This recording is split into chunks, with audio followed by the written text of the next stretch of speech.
The mood is pretty angry and frustrated among the many protesters who've gathered here for this protest march, starting out from the Place de la République here in the east of the French capital. A lot of people are very frustrated, very concerned about the direction things are going at the moment. They say they are in it for the long haul, despite the difficulties that going on strike for 36 days presents. Of course, many people not being paid while they're on strike action for long periods of time.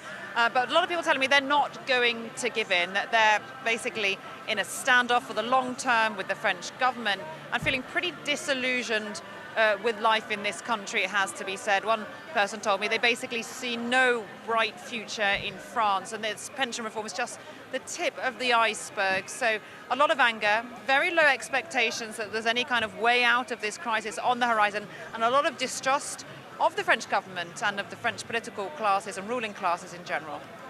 Now, Catherine, this strike has gone on for 36 days. What about the people who aren't striking? Do they still support these strikes that have gone on for over a month now?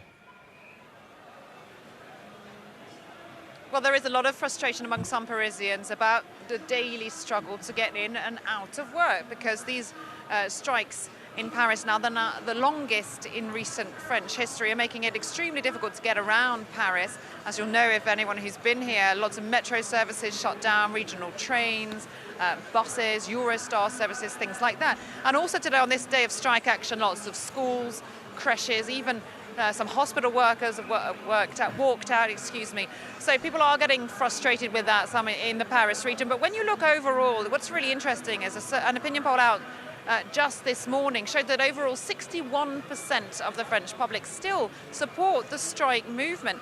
And I think you've got to read into that there is a contrast between people in Paris and out in the suburbs and other areas of France who have been less affected perhaps by the transport strikes we've seen so far.